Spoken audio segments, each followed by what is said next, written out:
बात होगी आज राहुल गांधी की। कांग्रेस के पूर्व अध्यक्ष राहुल गांधी भारत जोड़ो यात्रा के जरिए क्या अपनी नेतृत्व क्षमता साबित कर पाएंगे, सबसे बड़ा प्रश्न है। नमस्कार, मैं हूं आपके साथ नीरज पंचोली। आप देखना शुरू कर चुके हैं नज़र टुडे। राहुल गांधी इन दिनों भारत जोड़ो यात्रा के जरिए अपनी उस छवि को उभारने की कोशिश कर रहे हैं जो भारतीय जनता पार्टी ने उनका मजाक उड़ाते हुए बना दी थी। उनकी कोशिश एक जन नेता की इमेज बनाने की दिख रही है, एक ऐसा नेता जिसके पीछे भीड़ एकत्रित हो सकती है। लोगों के बीच उनकी इस यात्रा को लेकर क्या असर दिख रहा है, इसकी झलक बीजेपी शासित राज्य कर्नाटक में दिखी है। कन्याकुमारी से कश्मीर तक की 3570 किलोमीटर की लंबी यात्रा में से राहुल गांधी 1000 किलोमीटर की दूरी तय कर चुके हैं। इस यात्रा में कर्नाटक ऐसा पहला राज्य है जहां बीजेपी शासन में है। कर्नाटक में राहुल गांधी की यात्रा को उन इलाकों में भी जन समर्थन मिला है जहां कांग्रेस की स्थिति बहुत अच्छी नहीं है। इस वजह से राज्य के बीजेपी नेताओं को राजनीतिक और प्रशासनिक तौर पर सक्रिय होना पड़ा है। राजनीतिक विश्लेषक और जागरण लेकसाइड यूनिवर्सिटी भोपाल के उप कुलपति डॉक्टर संदीप शास्त्री ने बताया, अब तक बीजेपी एजेंडा सेट करती रही थी और कांग्रेस एजेंडे के मुताबिक प्रतिक्रिया जताती रही थी, लेकिन अब यह उलट दिख रहा है। राहुल गांधी एजेंडा सेट कर रहे हैं और उस पर बीजेपी प्रतिक्रिया जता रही है। यह एक महत्वपूर्ण बदलाव है। एक तरह से यह अपने कार्यकर्ताओं में उत्साह भरने की कोशिश हो सकती है। अगर कुछ भी नहीं हुआ तो कम से कम कार्यकर्ता तो उत्साहित होंगे ही। राहुल गांधी को लोगों का कितना समर्थन मिल रहा है, जब इसकी जानकारी हमें national institute of advance studies के प्रोफेसर नरेंद्र पानी राहुल गांधी की यात्रा को मिल रहे समर्थन को लेकर बहुत अचरज में है। वे कहते हैं कि बीजेपी के राष्ट्रीय नेतृत्व को कई मुद्दों पर चुनौतियों का सामना करना पड़ रहा है। 8 साल पहले जिस तरह मुद्दों को लेकर जो उम्मीद थी, अब वह कहीं नहीं है।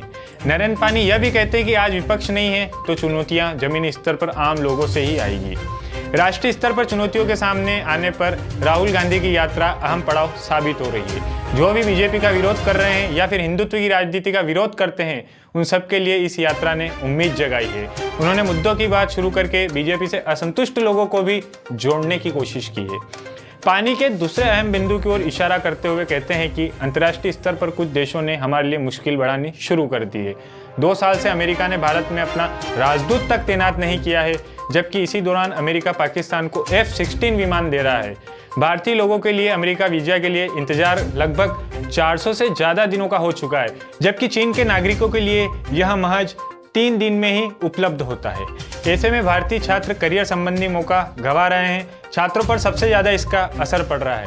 अगर आप अतीत को देखेंगे तो आपको महसूस होगा कि सत्ता की वापसी के बाद गिरावट का दौर शुरू होता है। दूसरे कार्यकाल तक लोगों की उम्मीदें भी बढ़ जाती है और धीरे धीरे मोहभंग होने लगता है। ऐसे हर किसी के साथ हुआ है। इंदिरा गांधी जब 1980 में सत्ता में लौटी तो महज 2.5 साल के अंदर उन्हें कर्नाटक में हार का सामना करना पड़ा था, जबकि इससे पहले कांग्रेस इसी राज्य में कभी नहीं हारी थी।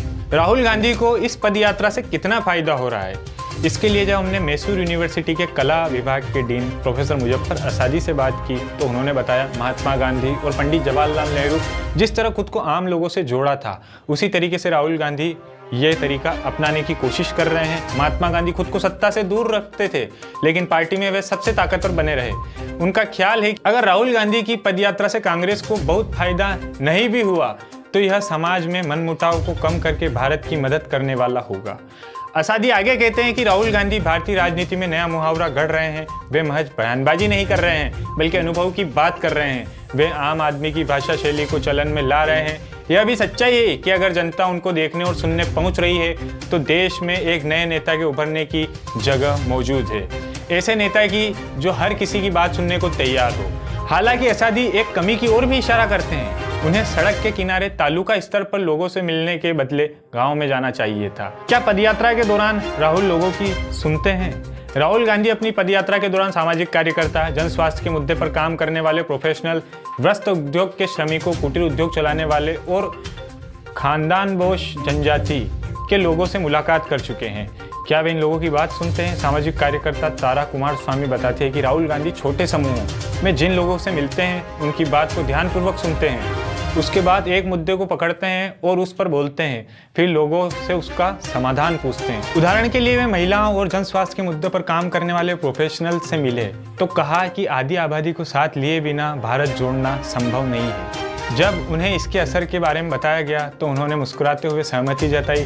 हम लोगों ने कहा कि जब केवल पुरुषों की सुनी जाएगी तो वो सैनिटरी नैपकिन पर 15% जीएसटी लगाएंगे और सॉफ्ट ड्रिंक पर कोई जीएसटी नहीं लगेगी। कोविड संकट के दौरान महिलाओं की स्वास्थ्य से जुड़ी सभी वस्तुओं को आवश्यक वस्तुओं की सूची में नहीं रखा गया था।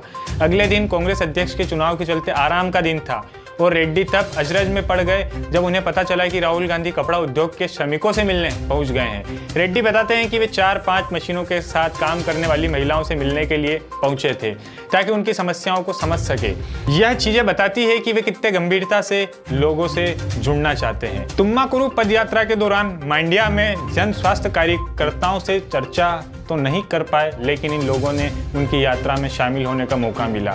धीरे धीरे यात्रा का पड़ाव नॉर्थ की तरफ बढ़ रहा है। अब देखना यह होगा कि जिस तरह का जन समर्थन राहुल गांधी को दक्षिण में मिला, क्या उसी तरह का जन समर्थन उन्हें उत्तर में मिलेगा।